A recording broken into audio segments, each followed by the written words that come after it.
بیت المقدس مسلمانوں کا قبلہ اول ہے۔ یہ فلسطین کے شہر القدس میں واقع ہے۔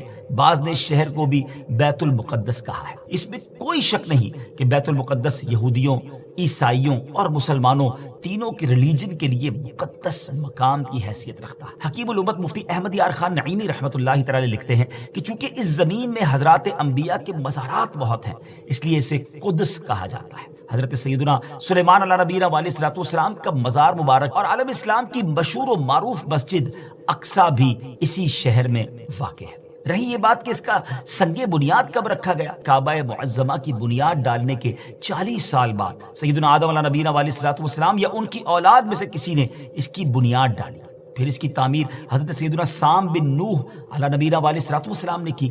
پھر ایک عرصے کے بعد حضرت سیدنا داؤد علیہ نبینا علیہ الصلوۃ والسلام نے بیت المقدس کی بنیاد اسی مقام پر رکھی، جہاں حضرت سیدنا موسیٰ علیہ نبینا علیہ الصلوۃ والسلام کا خیمہ نصب کیا گیا تھا۔ اس عمارت کے پورا ہونے سے قبل حضرت سیدنا داؤد علیہ نبینا علیہ الصلوۃ والسلام کی دنیا سے وفات کا وقت قریب آ گیا، تو اب آپ نے اپنے بیٹے حضرت سیدنا سلیمان علیہ نبینا علیہ الصلوۃ والسلام کو اس کو مکمل کرنے کی وصیت فرمائی۔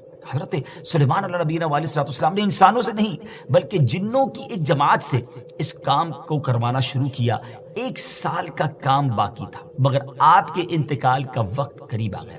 آپ نے غسل فرمایا، نئے کپڑے پہنے، خوشبو لگائی اور اس طرح تشریف لائے کہ عصا پر ٹیک لگا کر کھڑے ہو گئے۔ ملک الموت حضرت اسرائیل علیہ الصلوۃ والسلام نے آپ کی روح اسی حالت میں، اسی عالم میں قبض کر لی۔ جب حضرت سلیمان علیہ الصلوۃ والسلام حیات تھے تو جنات کو رات کی رخصت بھی مل جاتی تھی، وہ دن میں کام کرتے تھے، حضرت سلیمان علیہ الصلوۃ والسلام بھی آرام کرنے چلے جاتے تھے، مگر آپ چونکہ اب کھڑے ہی تھے تو اب جنات کو دن رات راؤنڈ دا کلاک کام کرنا پڑ گیا۔ جیسے اس کی تعمیر کا وقت پورا ہونے لگا تو اللہ کی شان دیکھیں کہ آپ کے اس عصا کو، اس لکڑی کو دیمک نے کھایا اور آپ کا جسم زمین پر تشریف لایا۔ پھر لوگوں کو بھی پتہ چلا اور جنات کو بھی پتہ چلا کہ حضرت سلیمان علیہ الصلوۃ والسلام دنیا سے جا چکے ہیں۔ اس کی تعمیر کی تکمیل چونکہ حضرت سلیمان علیہ الصلوۃ والسلام کے زیر نگرانی ہونی تھی، اس لیے اس عمارت کو ہیکل سلیمانی بھی کہا جاتا ہے۔ حضرت سیدنا آدم علیہ الصلوۃ والسلام سے لے کر حضرت سیدنا موسیٰ علیہ نبینا علیہ الصلوۃ والسلام تک کعبہ یعنی بیت اللہ شریف ہی کعبہ رہا۔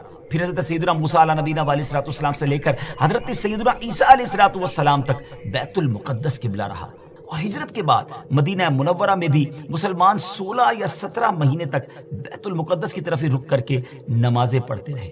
ہجرت کے 1 سال 5.5 مہینے کے بعد 15ویں رجب پیر کے دن مسجد بنی سلمہ میں نماز ظہر کے درمیان قبلے کی تبدیلی ہوئی اور اللہ پاک نے پیارے آقا علیہ الصلوۃ والسلام کی خواہش کے مطابق مسلمانوں کا جو کعبہ ہے، قبلہ ہے، وہ کعبہ کو فرما دیا اور اب مسلمان کعبے کی طرف رک کر کے نماز ادا کرنے لگے۔ اس مقام پر آج بھی مسجد قبلتین قائم ہے۔